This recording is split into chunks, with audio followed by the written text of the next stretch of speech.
2, 1. Perfect. Oh, I'm a sleepy boy. That's how it's going. Sleepy? Oh my goodness.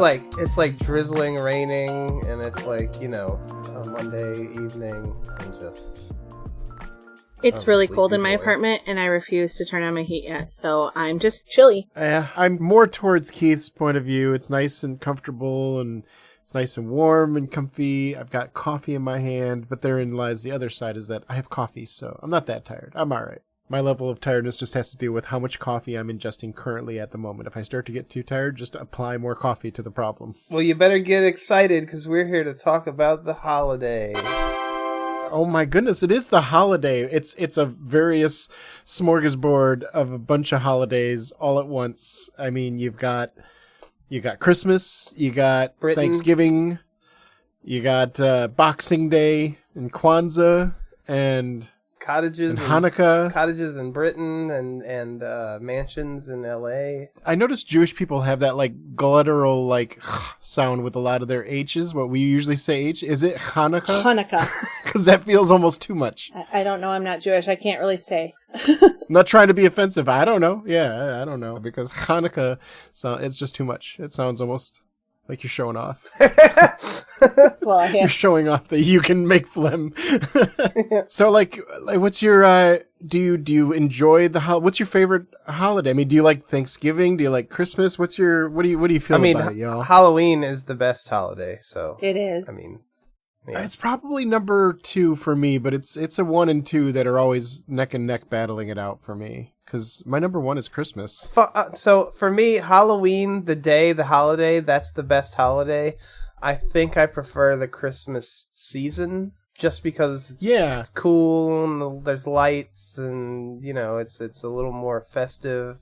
Does that make sense? Like Christmas Day, whatever, you get presents or whatever. Halloween, there's like monsters and scary things and gore and you know sexy people and scary people, and it's a great holiday season for me is Christmas. I'm with you on that. Like Halloween is like a good holiday and it's all focused on one evening even. Like Halloween during the day even doesn't really matter. It's Halloween night. That's the key point for Halloween. Wrong. Whereas Christmas, it's a longer holiday that just kind of lasts for a couple. No, I get you. Now, as somebody that my birthday is right near Halloween, Halloween does stretch out for me, but it feels like it's a personal thing. Like the rest of the world doesn't celebrate with me. Whereas for Christmas, if you allow yourself, like if you're able to get into the Christmas season, it lasts forever. It's wonderful. Like everybody that bitches about hearing Mariah Carey for the first time of the season, I love hearing it. Like I mean, maybe not every fucking Christmas song, but I don't know. So, but it's fun time. You for have me. to deal I with enjoy other Christmas. people during the holiday season. I don't care about you. But usually the other people are it's like you're in a Hallmark Christmas movie and the other people are either friends or they're villains. And sometimes you come across people and they'll be just like very bah humbug and they'll be jerks and you're just like, you're the bad guy in my Hallmark Christmas movie. Why do you do this? I think I worked too long in retail for all of that. Hello, everybody. Welcome to Screenshare and Chill. I'm Keith. I'm Kelly. I'm Jamie. We watched the movie. Jamie, tell us about this movie. This was your pick, I believe, this week.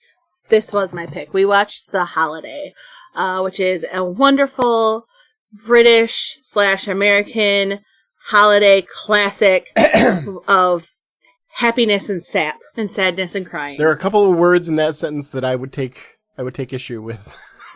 Classic, maybe? And wonderful. You guys and your hatred of rom-coms. I just like all of my actors to be human in the movie, and this one did not feature an all-human cast, and it threw me off because one was a non-human pretending to be a human. First of all, we literally have a part where we cast the entire movie except for one person as Muppets. So obviously you don't want your entire cast to be human. Thank you very much. But it's different with a Muppet, because a Muppet they're not trying to be 100% human, whereas Jack Black in this movie is trying to be a human, but he's just not very convincing to me. I have my theory that if you swapped in Simlish and put in big glowing crystals that are green over everyone's head, this would be a Sims movie. That's just what it feels like to me. The Sims, the movie, holiday edition. I could see it. I could totally see it. Yep. But that's just it. The Sims are so relaxing because they just do whatever you want them to, and they don't argue. They just do it. I'd like to say for the record, I'm not necessarily saying that this was a horrible movie. We'll get to that eventually. I'm just saying that something that really rubbed me the wrong way the whole movie was everything that Jack Black did from the beginning to the end of the movie. Any scene that he was in, I was immediately like, a little bit. And I don't have an aversion to Jack Black. So strange. I like Jack Black, and he's so, I don't know, miscast, misused in this movie. It was really at odds with my perception of Jack Black. He's doing this thing with his mouth the whole time where it looks like he's doing his impression of the Water Boy or something.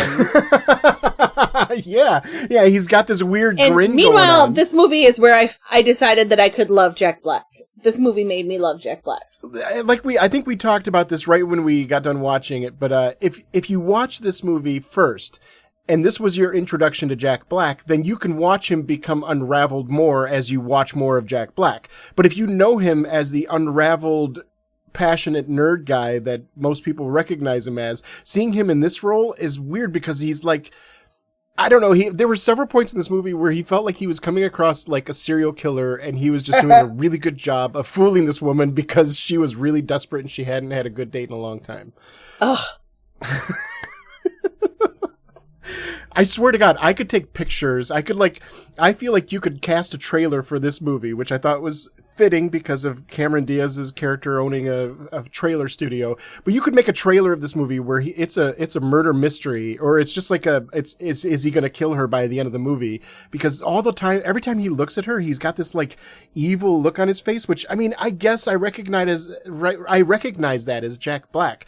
But he wasn't really Jack Black in this. I don't know. It was a weird uncanny valley. You do the thing where it slows down and you invert the colors, and it's like one thing I do like about his character, and the fact that they have soundtrack composers as a character. Like, I love soundtracks. I love soundtrack composers. I have a top 10 list in my mind kind of different composers that I enjoy of different time periods.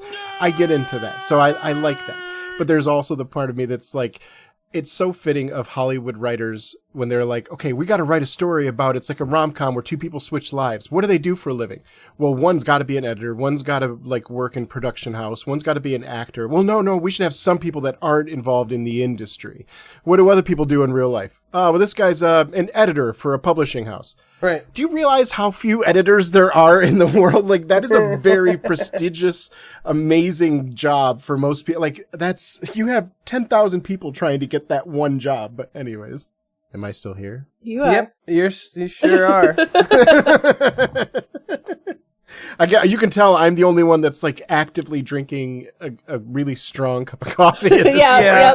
I'm a little low energy, and I have some thoughts on the movie. So let's let Jamie expound on why she brought this to the table and what she likes about it before I make fun of it a whole bunch. So let's let her get her piece out. So that Kelly gets to make fun of it, I get my piece out, you get to make fun of it. Yeah, I see how this works. We're gonna sandwich it. Yeah. This is kind of an in defense of. No, there are plenty of things I like about this movie. We'll get to them. I just wanted to get that Jack Black thing out right away. No, I like the movie, and I picked it because, for one, I'm not a huge Christmas movie fan. I think most of them are smarmy and silly and kind of fake and not very believable, and I just am not a huge Christmas movie fan. However, this one, I was able to see myself in one of the characters at one point in time, and I really, bonded with Kate Winslet's character in this at the time it came out. Yeah. And it is definitely still not believable, but it's, aspirationally not believable, as opposed to that never happens, and even if it really did happen, I'd probably want to throw a rock at somebody's head anyway. Her character is one of the best. There are 3 amazing jobs done on the film, as far as I'm concerned. Her, Jude Law, and Cameron Diaz. All 3 of them did an amazing job. And Jack Black, it's not that he didn't do a good job. It's just, that's not how you use Jack Black. You use Jack Black, let him, it's kind of like putting Robin Williams in a movie and trying to make him play a romantic lead. if he's serious all the time, you're losing a lot of what makes Robin Williams so interesting. But yeah, she was fucking great. So like, just to pile on to your praise, I agree with you that, I mean, if that's what you're kind of absolutely. I loved her. That, you like her character. Loved her character. Loved her storyline. I think a lot of people have been there where you're holding out for something that's just never going to work. And you don't want to let it go. And then when you realize you need to let it go, you just need to like let everything go and get away from it all. Yeah, anybody that's been in a breadcrumb relationship, you'll automatically see yourself. Like, I've been there before.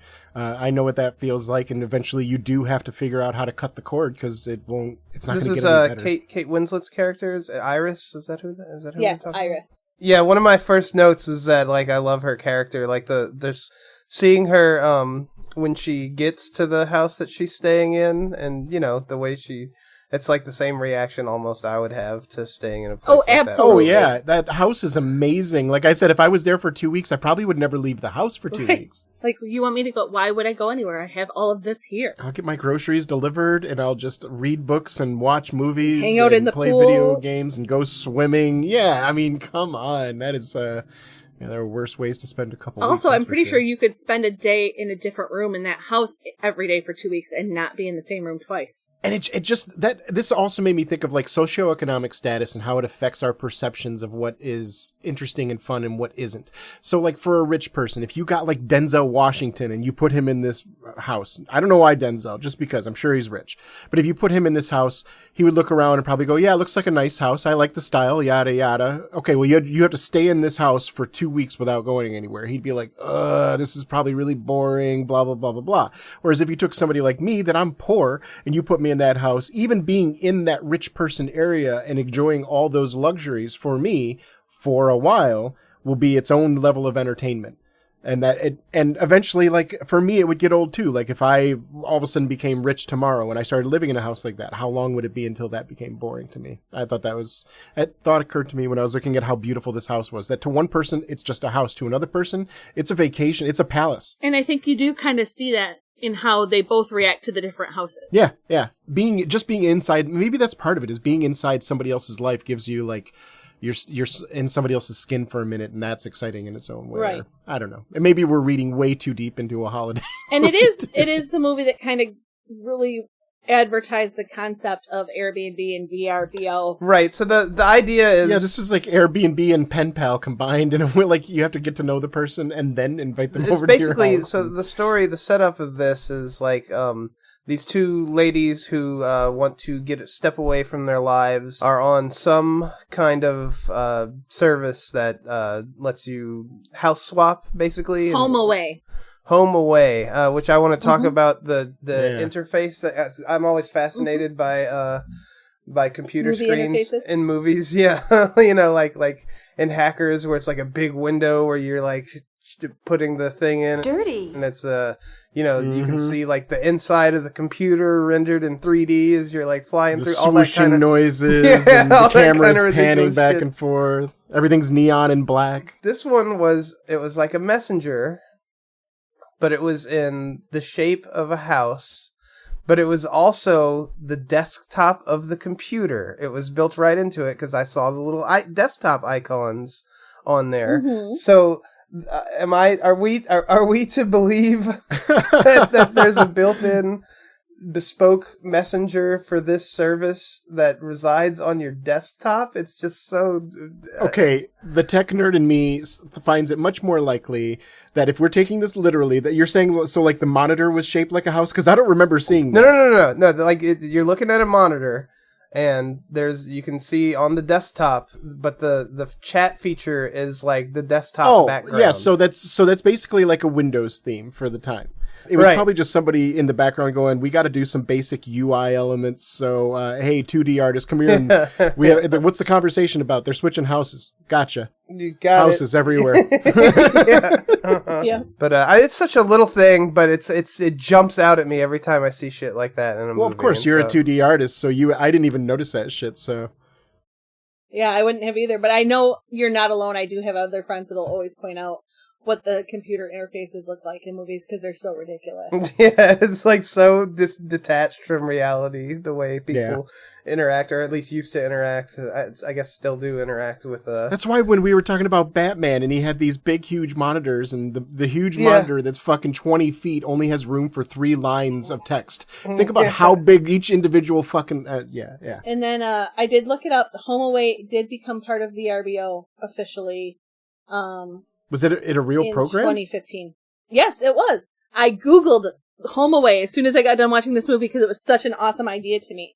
And they did at that time have the ability to swap houses just like you see in the movie. It was that whole concept of like real integration advertising in the movie at that time. I misunderstood, and I thought you meant when you had told us before that this make-believe company kind of was inspired by some upshoots and inspired the further, appreciation of the Airbnb, remote living or whatever the fuck people call it. I don't know if there's an industry term for Airbnb shit where you rent your house out to strangers, or more likely you own like 15 properties and you rent out 10 of them. That's not how it is now. That is not how it was in the beginning, because I am a Airbnb/VRBO user from way back in the day. And it was like people who lived in their houses like part-time, or a lot of people who had expensive apartments would go stay at a friend's house for the weekend and rent out their apartment in the city. Yet another example of how like the tech industry reinvents something and then the people end up going back to the standard is nowadays when people talk about hotels, they're like, wait a minute, you're saying that all the bedrooms will be clean and they'll come by once a day and clean my room for me and put on fresh sheets and they're not going to complain if I don't empty the garbage when I leave? And it costs a little bit less? Sure, I'll sleep. What is this magic place called? Oh, it's a hotel. Cool. Yeah. I'll go to a hotel.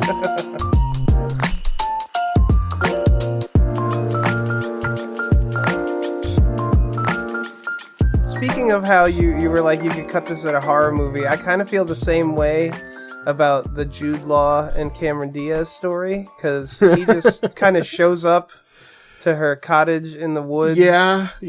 Unannounced. Like at the beginning, I wasn't sure how it was going to go, but if you change the music, that whole introduction scene of him could be full of like tension and like, what is this guy gonna do, and like is he really her brother? It was weird and slightly off-putting until it got back into the cutesy. And is it really her brother, and what is he doing here? Yes, let's let a drunk stranger stay the night in a house that you're not familiar with. That totally makes sense. Right. Yeah, exactly. And that's what went through my mind, because you don't know anybody in this town. You're miles away from anywhere that anybody's going to drive.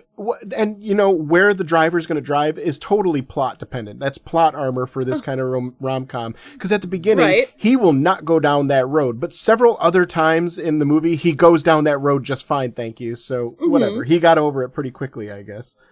Yes, drinking. The best way to improve driving on unknown roads in an unknown countryside. Because Cameron Diaz's character goes to the store, grabs a bottle of wine off the shelf, opens it, is walking around the store drinking a bottle of wine after having driven to the store and had a panic attack driving to the store because it was so weird driving on the wrong side.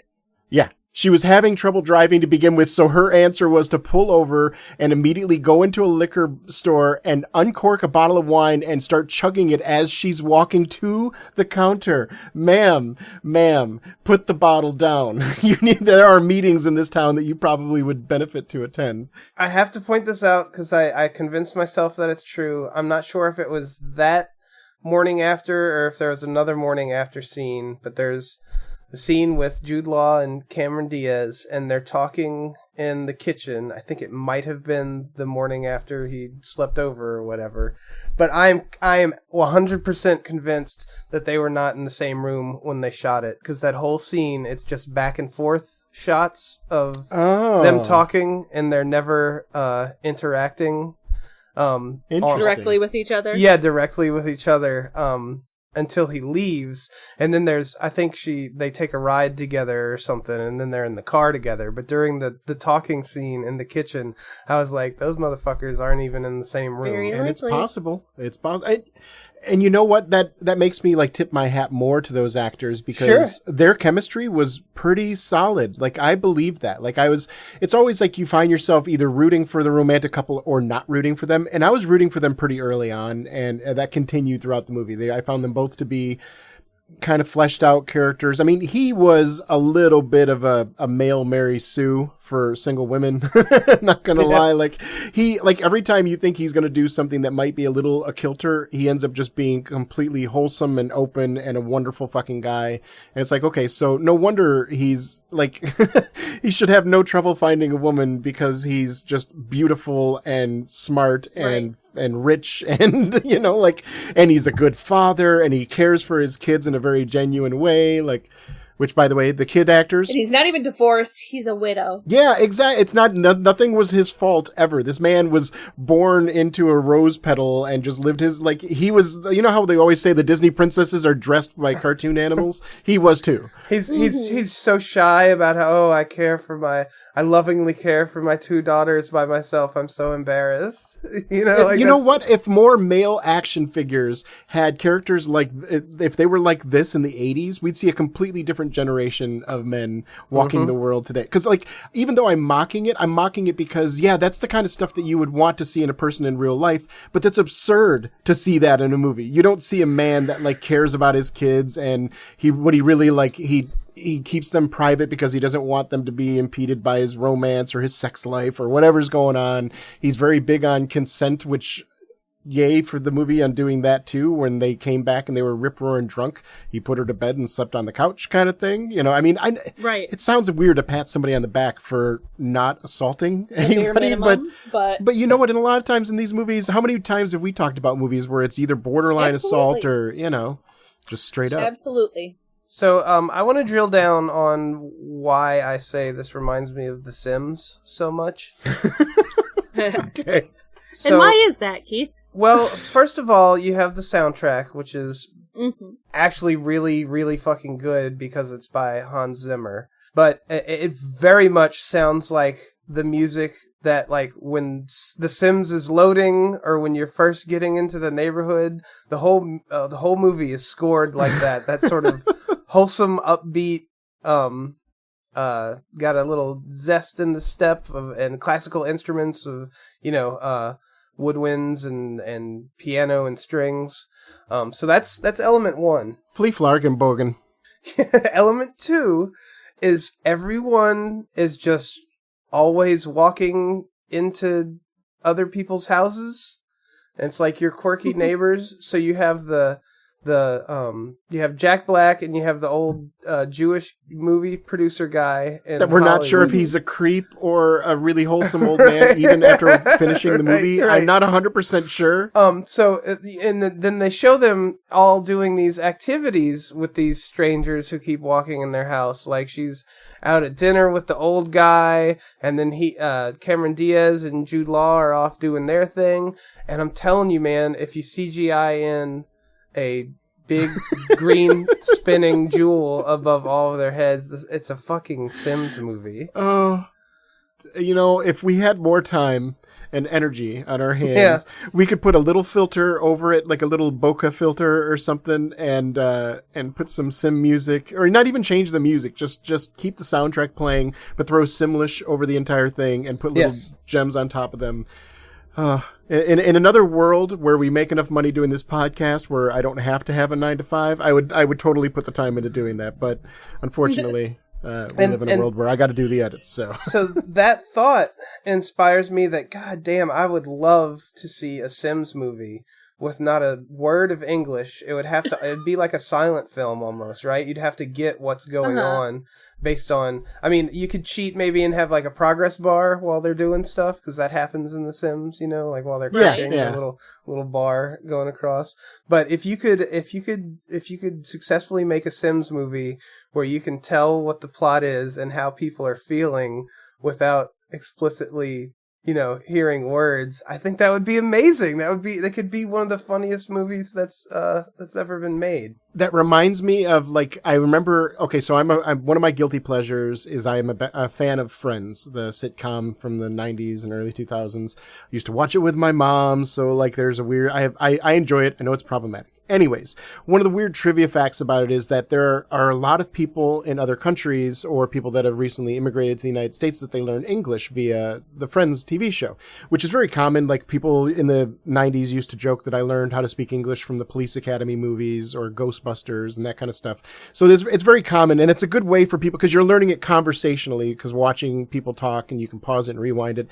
But anyways, one of the reasons why Friends was so effective for people that English was a second or third language for them was because you could watch an episode of Friends not understanding a single word and you would understand like 70% of the plot. You might not understand very specific jokes they're making, but you would understand who's mad at whom and what's going on just by watching their body language and, the tempo and the cadence and the intensity of their voice and that kind of stuff. I don't know who would have the attention span to sit down and watch a Sims movie for like 90 minutes or so. Cause can't see it, but I'm wildly waving my hand in the air. I'm the audience. I was going to say, it sounds like it would be Keith. I'm sure, honestly, there's a lot of people who love Sims, and I think that it would be novelty enough that a lot of them would watch.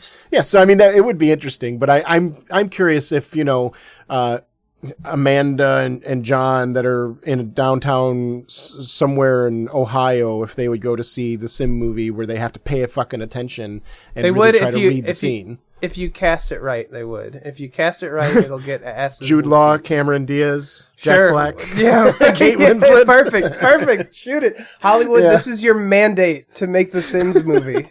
You already have all the footage Especially if you too. throw in the Wahoo. Yeah. Yeah. They fade to black at the end of the night. You hear woohoo. I think it's woohoo. Oh, I was thinking. It's been a minute since I played Sims, so it's the Sims woohoo. You know? It's a me getting laid. Yeah. We're getting our video games mixed up here. So I would like to point out that Rufus Sewell is one of the main characters. He's the bad guy that's been stringing along poor Kate Winslet's character, and he is great at playing a bad guy. So a lot of people, I would imagine that most people know Rufus Sewell from A Knight's Tale. He was the villain in A Knight's Tale with Heath Ledger and a bunch of other people, Robert Baratheon. But I remember him mainly from Dark City. And Dark City is one of my all-time favorite movies. It was when we first started doing movie night years and years ago. It was one of the first movies that I made y'all watch. And we are going to get back around to it now that we're doing the podcast at some point. If there's ever a category that Dark City falls into, you better believe I'm picking that motherfucker because it's so good. But I don't know. He was fine in this. He's What's the actor's name? Rufus Sewell.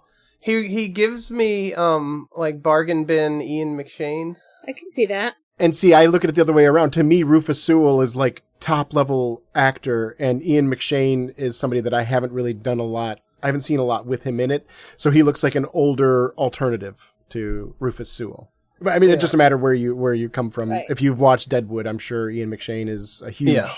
And I've only seen like 3 episodes of it. So. Oh, he's so good in Deadwood. That's a whole nother story. Deadwood is so good. I did think it was weird, though. I think it's odd every time Rufus Sewell gets cast in a part where he's supposed to be an incredibly handsome man. Because he doesn't strike me as a very handsome man. Maybe it's just that I'm not personally attracted to him. But he's Steve Buscemi's good-looking cousin. This is, I mean, he's kind of a funny-looking fella. I'll say, because he's giving me very big Oblivion elf vibes. Yes. If he was playing an Oblivion elf, he would just need the ears, and that's it. That's it. Yeah. See, perfect. I think he's he's not wildly attractive, but I think he's attractive in a bad boy kind of way. He doesn't ring that for me, but I imagine he does for other people. So I'm actually I'm happy to hear that it works for somebody else because I'm like, does that make sense? Because he keeps getting cast like that. So there must be people out there that are really attracted to him. So. I mean, he might be a them. We don't know. I haven't asked. There was something I was going to say about Rufus Sewell. Was it about the IMDb picture? Did you send it? Yes, that's what it was. Yeah. Oh my God, this put me down a little internet rabbit hole of looking at, because I went to Rufus Sewell's Wikipedia page because I wanted to see what else have I seen him in because I forgot a couple of movies, and the image that they picked for him is like the most low res, out of focus. He's not looking at the camera, and they've like photoshopped red into the background around his face, and I'm like, are you fucking kidding me? me this is an award-winning actor that he's been on film, dozens of movies at least. I don't know how many, but like you should be able to find a better fucking still photo than like who took this? The NASA satellite? Like, yeah. It's such a bad picture. Like it's not even like he's not looking at the camera. He's straight up looking down. You can barely see his face at all. Yeah, it's whoever did that did him a disservice on this Wikipedia page. Like, yeah, why? and I started looking at other actors, and now I've been paying attention now to like the Wikipedia picture. Who picked that? Why did you pick that? Isn't there like some kind of discussion that happens behind the scenes? But I don't. Well, you know, Wikipedia is open source. You can go correct that if you are really. My God, man, I don't need more projects. You get me stuck on something like that, I'd be doing that for like 8 fucking hours one night. In all of Wikipedia, correcting the photos. Yeah, I'll be actualing my way to an early grave. Yeah, like look at that picture that she just posted in the chat. Like that's better than the one that's on Wikipedia. Good Lord. Well, you can see his eyes in that photo. Also, yeah, at least you can actually see the white of his eyes. You're not just looking down from fucking Mount Everest at his top of his head.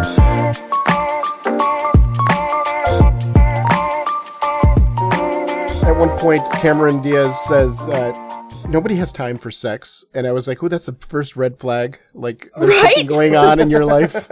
Like, what's up, girl? Like, let's talk. Like, I'm not even gonna try to sleep with you. We just need to get down to what's going on in your heart, baby. Like, we need to. That's my response to that was wrong answer. How many people do you know don't ever have sex? And she's like, nobody has time for sex. I'm like, that is the wrong answer. Yeah, and then I'm at first you're led to believe that her boyfriend is a complete dickhead, and then you're finding out more about her, and you're like, I mean, I'm not saying he was right for cheating on her, but I mean, that relationship was over anyway, so you might as well just move on. Oh, yeah. I like when they're looking at the one of the edits for the upcoming trailer for the movie that has the two, what do you call them, cameos, the Lindsay Lohan and who else was in it? I forget. Lindsay Lohan and somebody else. Oh, I can see his face. There were a couple cameos in this. Lindsay Lohan and James Franco. Oh, yes, that's probably why we forgot who it was, because it was James Franco. Yeah. James Franco. Hey, James Franco's the better of the two, isn't he? Or is it, no, his brother? No, James Franco has fallen into disrepute with some of the his brother's the better one. I'm not familiar with the family, I don't think. Dave. I just know Dave Franco is his brother. Yeah, I don't know who that is. But anyway, so they're going back and they're editing this movie. And Cameron Diaz is like, oh, this is not going to work. How about we do this, or her designers come back with an idea, or however they figure it out. And she's like, yeah, that's it. Those are the changes we need to get to. And she claps her hands and says, we're done. Let's go home. And I'm like, that's not how the creative process works. Mm-hmm. You now have more work. Now that you've decided to make changes, now you have more. You're specifically not done right now. Now you've just given yourself like, it's funny how in movie lingo, like, oh, we figured out the problem. We're done. No, now you have to actually do the fix. You have to do, and that just takes a lot of time. It's boring. Yeah, it can be, but you just gotta fucking do it. It could be read as like, you know, oh, she's the creative and she's the blah, blah, blah, but for her, it's done. But we're done. Yeah. And her designers are like, fuck you. Fuck you. That's kind of how I got it. People are going to be there till 3 a.m. editing. I'm going on vacation for 2 weeks. Yeah, fuck off, lady. And she's going to pat herself on the back about a job well done. Oh, I'm liking Cameron Diaz less and less as we talk about it. I did like her seeing her life as trailers. That was a fun touch. That was one of the more creative, fun touches to the movie. I have a note here, and I'm not sure what it's to, but it's assault isn't funny. I think somebody punched somebody else. Oh, yeah, Cameron Diaz punches her fucking ex-boyfriend. Yeah, she does. I'm like, whoa, lady. He cheated on you. Yes, that's not right. He was very dishonest of him, and breaking up with him is an appropriate action. Punching him is not... We use our words. We put our hands down and we use our words. I used to teach little children and we would say, hands down, use your words. And I feel bad that I have to tell the main character of this movie, hands down and use your words.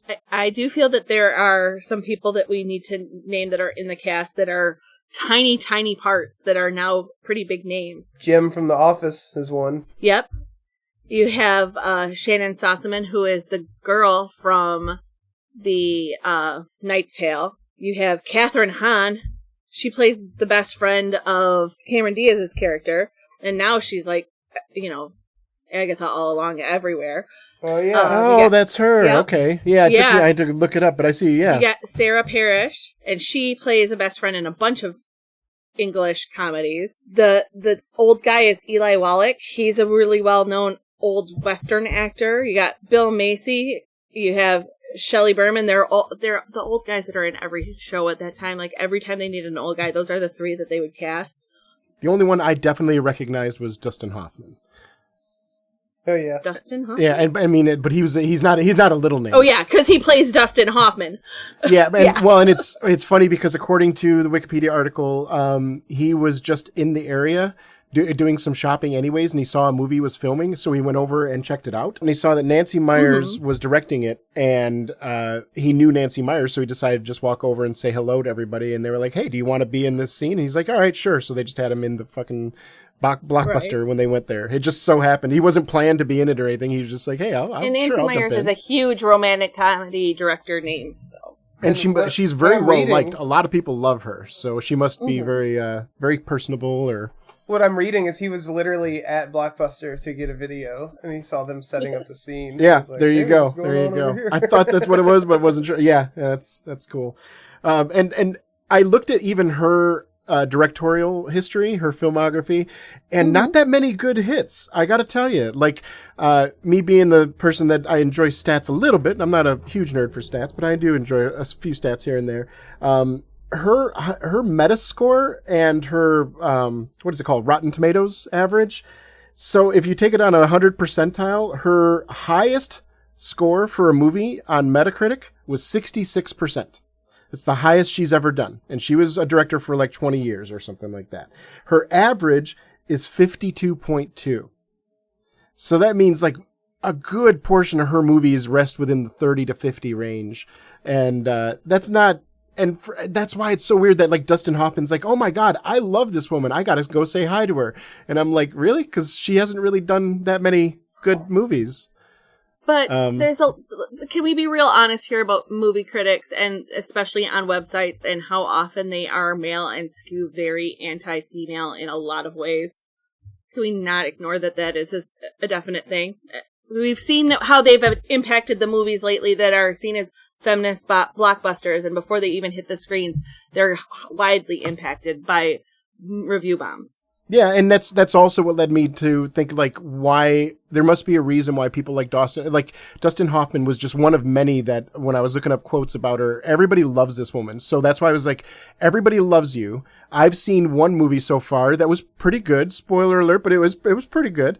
So why did you not have a really good career? Why did your movies not take off? And then when I looked at the overall scores for them, then I found, they weren't very liked individually. None of them really took off, except for the ones that were like Parent Trap. That was more of a kids thing that took off. I mean, she has surpassed Penny Marshall as the highest grossing female director.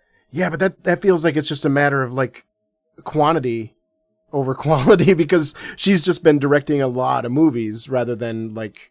She's only directed 9, including this one. She wrote a bunch of movies. But she only directed 8. Oh. And she is the highest grossing female director. So I how does that happen? If everybody if nobody likes your movie but it sells well, how does that happen? No matter what it is, the people who are most likely to comment on something are the people who are most dissatisfied. It's like if you get a survey at a restaurant or a store or wherever, you don't generally get surveys from people who are very satisfied. By that logic, why don't all scores average out to 2.5 then? Like, why do some movies do well then? Because by that logic, then all movies would get, 50% of 200 million people is still 100 million people. Yeah, and that's why I'm like, maybe it's just the mass appeal. The subject matter is very mass appealing to a lot of people. And because I don't know, in order for us to really judge it, to be totally intellectually honest, I would want to watch every movie that she directed. and see like what I liked and what I didn't like. I don't know if I want to dedicate, if we did it for the pod, I don't know if I want to dedicate 4 months of my life to this woman's life. But I don't, because I like most of them, but they are still ones that I would be like, meh. I've watched them once. I don't need to watch them again. And maybe she's one of those, like you see it all the time in sports where there's a coach that's really a player favorite, but they're not really effective at winning games because they're almost too kind to their players. Maybe that's why all the actors love her so much, because she's really easygoing and understanding, but the production houses hate her because she takes too long to make her movies or something. Who knows? Who the fuck knows? I have a note that says if you write a song about a girl and it's nice, you're going to win her heart for forever. Because, like, Jack Black does the theme for everybody. His character does a theme for everybody. Yeah. Like, if you're going to write a song for a girl and it's nice, forget about it. She's going to love you forever. That's pretty much a surefire way, yeah. That's. I saw a thing the other day it said, if a man writes a poem for you, he likes you. If a man writes 10 poems for you, he likes writing poetry. Yeah. Yeah. Which I thought was kind of funny. And everybody responds differently. I have been on dates before where they'll see the piano in my room and they say, hey, can you play me something on piano? I've been on dates before where there's a piano in the room and at some point I'm like, hey, do you mind if I play something on the piano? And they're like, oh my God, I'd love to hear you play piano. And I've been on dates before where there's a piano in the room. I say, do you mind if I play piano? And they look at me like I just shit my pants. And they're like, what? Yeah, no thanks.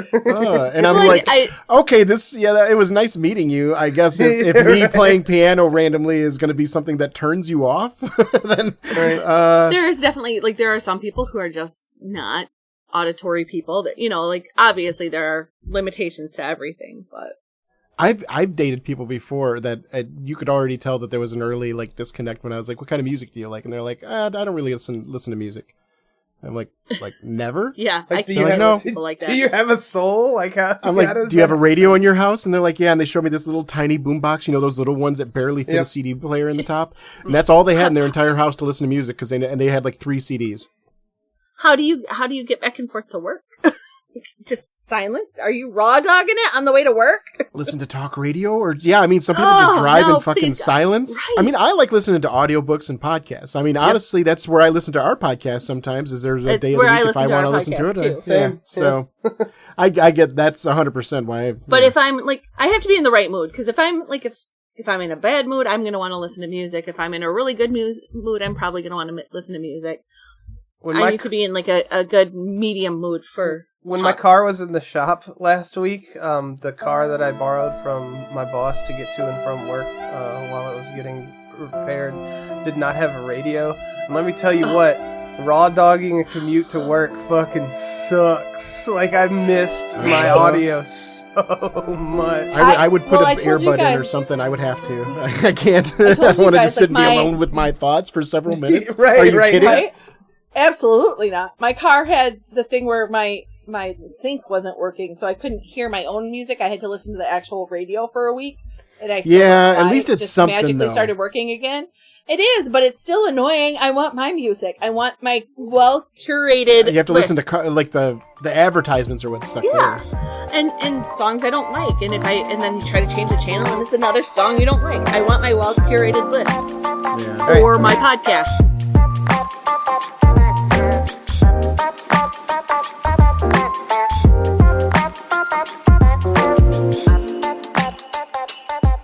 At one point, Jude Law's character comes home and, this is when he's admitting about his daughters, I think, or something. But either way, he's got a handful of groceries in both hands in the classic paper bag that you see all the time in these movies that, it's with the baguette. With the baguette sticking out the top. The baguette and leaf of parsley. Yeah. More parsley than a family's going to eat in a year, but he's got it sticking out of his bag.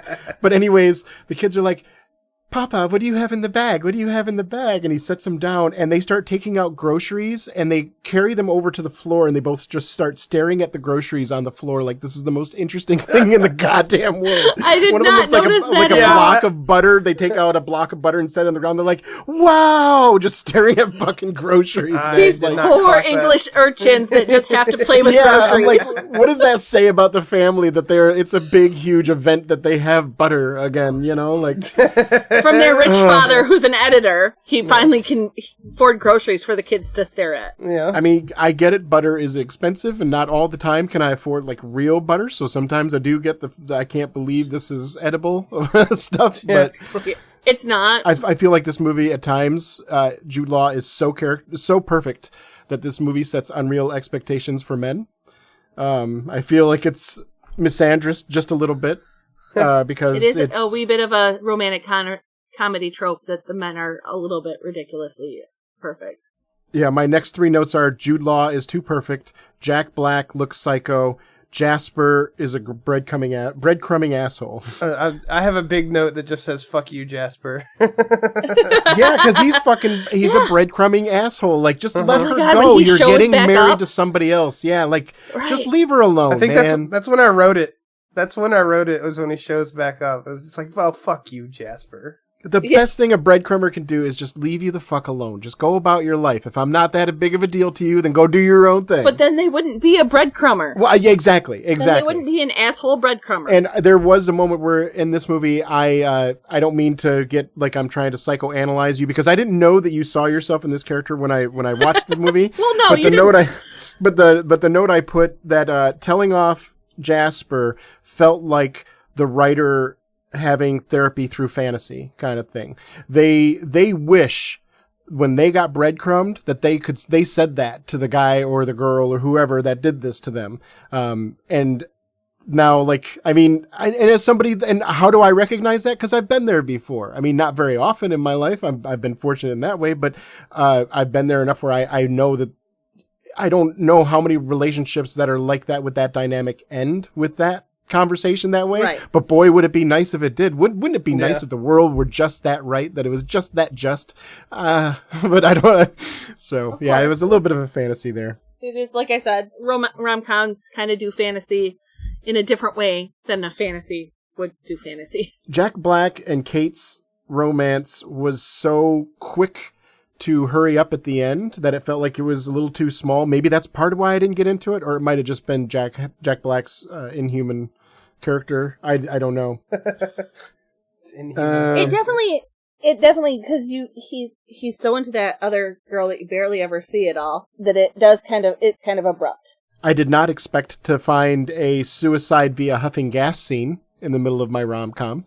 That was an interesting little... That was dark. I feel like we could have told that story without that level of intensity. This felt like... what was that movie, Practical Magic, we watched, where it was like... It felt like a lighthearted rom-com until like really scary shit started happening out of nowhere. I was like, wait a minute, which way are we going with this? Which way are we going? Are you noticing a theme with my choices? Are we huffing gas and crying all day because we're in chronic suicide or chronic depression, or are we falling in love and being girl boss? Like, would maybe they're connected? I don't know. I mean, at least even at that moment, she's like, "That's dark. That's dark. Get out of there." Hey, I'm a cis guy. What the fuck do I know about being nothing? So sure. Alternative titles, to cry or not to cry? That is the question. my number one favorite alternative title for this one was Jack Black Pretends to Be Normal. I have an alternative title. What's yours? The Sims, the movie. Yeah, I could see it. What I want to know though is Keith's last if note. we were Keith's last note. Yep. Keith's last note. What you want to know is my last note, which is ha ha ha, this running ending is so stupid. I enjoyed the fact that she ran and then had to stop and get her breath because I was they just never like, show that. I was like, this is the most cliche. I've seen it 1,000 times, and they're actually leaning into it ending that I've. But it was. It also had it had like the trinity of bad tropes. Like one, her running. 2, she left all of her shit in the car, so that means that she had to go back and get her shit eventually, anyways. And when she was doing all this, she just left the fucking front gate wide open, letting the cow out so it might get run over by the car that's coming back. Thank you. She was very irresponsible. This is what rich white women should not be left alone with wine for long periods of time. Maybe not. Maybe I'm being extreme. In small English cottage houses. She was just being very irresponsible, let's just say. Like, I get it, you're romantic, you're going back to him. You can at least just walk or get the car to take you back like a normal fucking human being. Like, and the shoes that she was running in snow, thank you, no, that doesn't happen. So if one of these fine people was a Muppet, who would be, or if one of these people wasn't a Muppet, who would not be the Muppet, and who else, like everybody else has to be you get what I'm saying, which one's the non-Muppet? I don't know for this one because Jack Black is a Muppet in this movie. I really like the idea of Cameron Diaz having to be like the only non-Muppet. I don't know why. It just really, that amuses me in my brain. I can see the Jude Law Muppet as clear as day too. Like, yeah.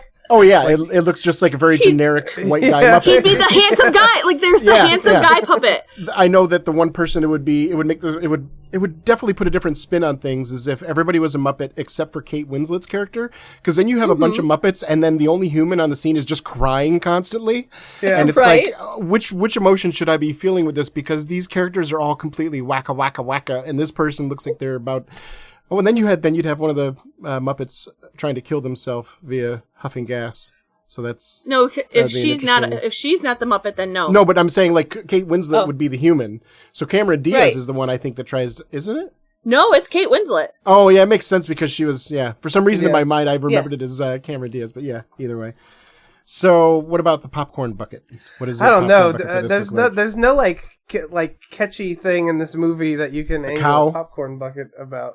It could be the cottage. It could be the cottage. That's what I was going to say. The cottage. It's just like there's nothing to go on. What was the name of the movie the fake movie that they were directing? I feel like there's something we can do with that. The fake movie. It was. I don't know. It was a horrible action movie with like. It was like Double Impact or some kind of bullshit. Oh, the fictional movie Deception. Never mind. There's nothing. Even the name is generic. Yeah, for this maybe movie, it's just Jack Black's head, and you just take out the top of his head. Or maybe it's just too much. Maybe it's just an everyday, normal, contrived popcorn bucket. People would end up seeing this movie as like on a date. So like every time you have a couple, you give them a special that they get two popcorns and a rose in the middle. You force all these like friendships. Like a guy and a girl that are totally just friends and going to see a movie. I really thought you were going to say that there was going to be a hole in the popcorn bucket. I'm not even going to lie. Again, dirty. Extra butter. Anyways, and who is your MVP? Who is your favorite in this movie and why? My MVP of this movie is the Gardner at the beginning when Cameron Diaz is trying to convince her boyfriend to say that he cheated, and the Gardner keeps looking at him and just shaking his head like, "Don't do it." No.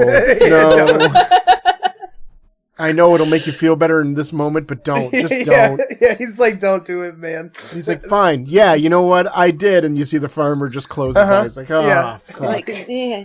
So he literally was my MVP because he was like, I laughed out loud at his, with just the subtle shaking of his head. Like, don't do it. What about you, Jamie? Who's your MVP? I have to go with Cameron Diaz but only the full moment of her in the grocery store with the bottle of wine that she pulls out the cork with her teeth and spits it out and starts drinking the wine. Like, that's my MVP moment. So the bottle of wine is my MVP.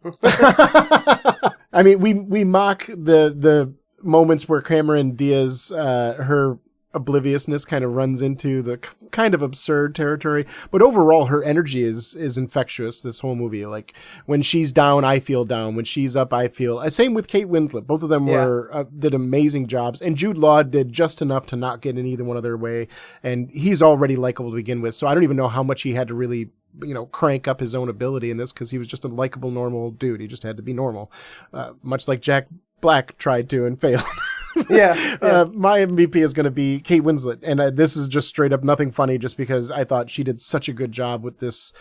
I mean, a lot of actors might see this as a throwaway role. It's definitely a rom-com, but like she was bawling her eyes out, and even like the scene where it's near the beginning of the movie, and her on and off again boyfriend Rufus Sewell are talking, and then he's like, "Oh, we should make time to see each other," and she gives him the present and all that stuff, and then they come out into the room, and she finds out that everybody else is going on holiday, but she's got one job to do that other people don't. She has to do the photography for this guy's wedding, and they're celebrating it in front of her, and the camera just shows her, and like, she doesn't look completely crestfallen. She looks like she's having a hard time not fucking bawling in front of everybody. And it's so many actors will show you what the person's feeling, and people don't generally show you exactly what they're feeling. They want to show you some altered view of what they're feeling. Like, drunk people don't act drunk. They're always trying to convince you how drunk they are not.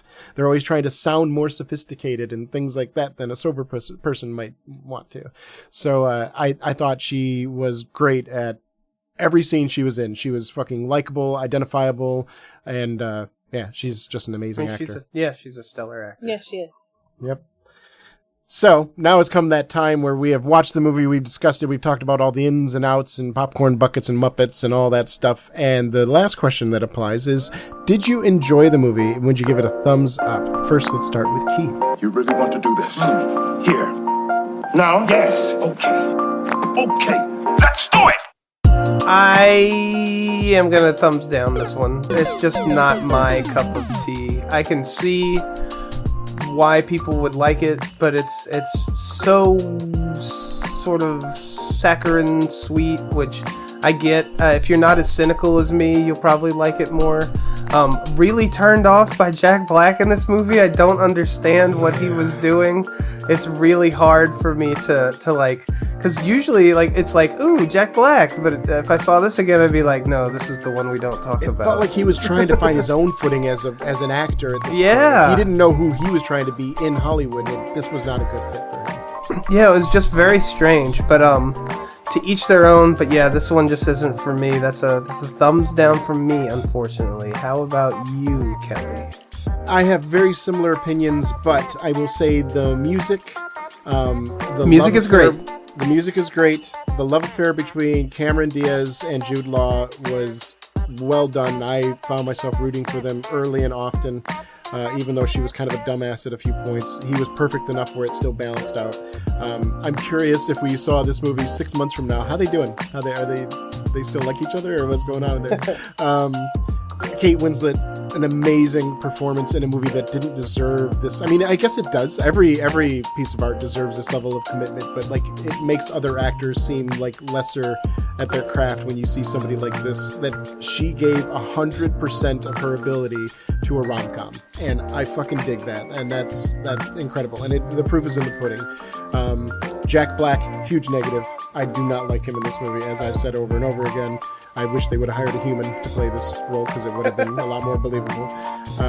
But overall, with an asterisk and a heavy weight, I will give it a thumbs up. What about you, Jamie? I give this an enthusiastic thumbs up. I do literally watch this every year, sometimes multiple times a year.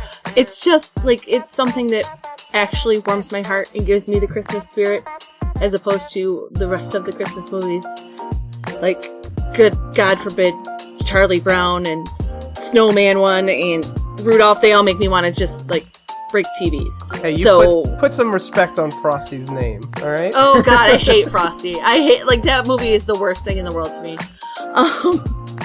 So I love this movie. I love the acting in it.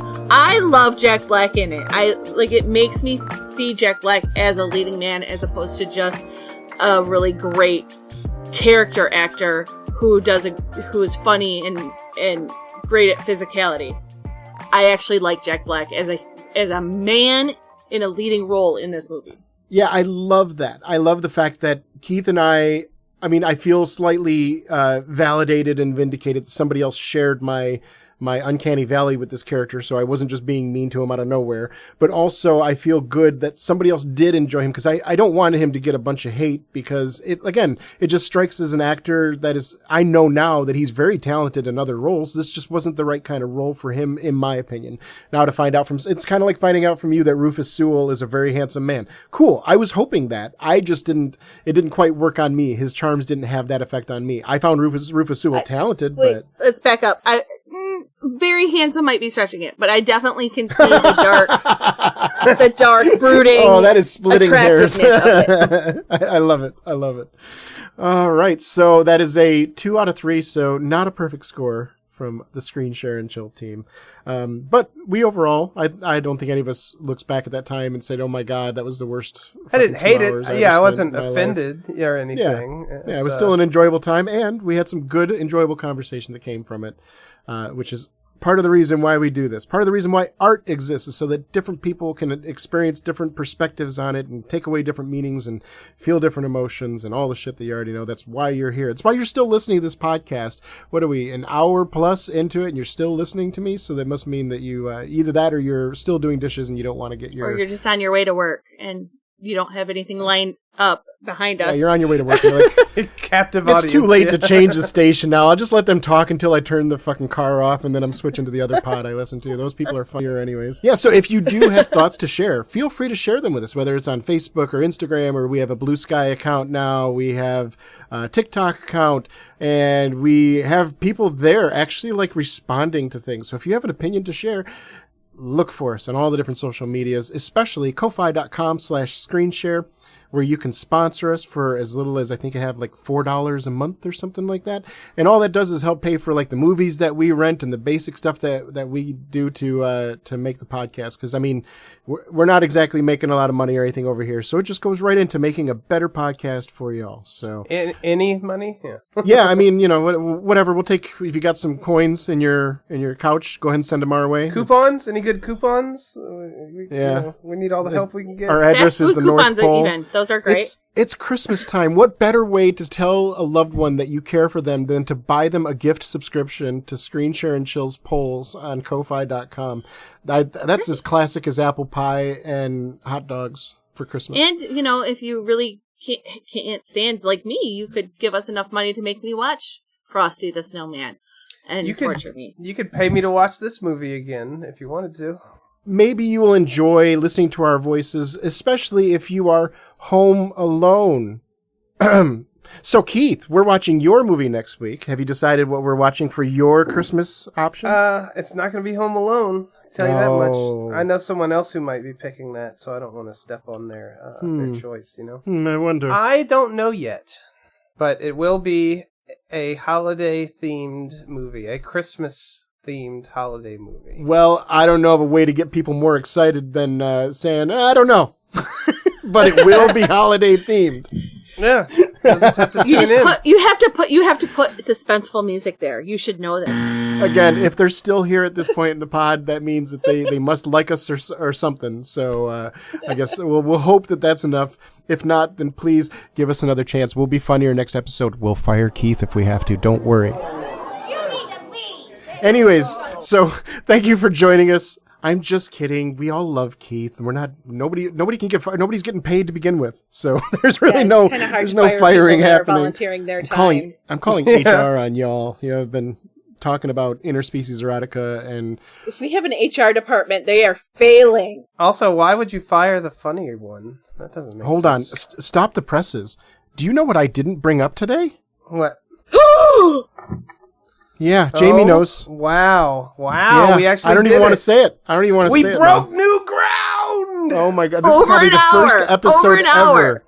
I'm not even going to say it. Nobody say it because we want to leave it out of this episode. I think that means I won. Wow. I think that means I won.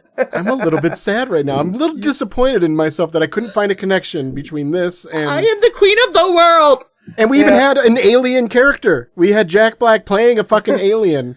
Your movie broke him to the point where he couldn't even find I've got to think about things. I'm going to need some space during this time. Yeah, if you need us, reach us on Facebook or whatever. I won't be there. I'm going to need some. I need some time. I need to really think about where I'm going with my life. Kelly's going to have an existential crisis. What is a Kelly anymore? I mean, anyways, for Screenshare and Chill, I think I'm Kelly. I know I'm Keith. And I'm definitely Jamie, and I won. Bye. Bye. I'm not in trouble for... I said aliens. And not in the Donald Trump way. Excuse me, Commander. If you don't stop this, I'm going to call the police.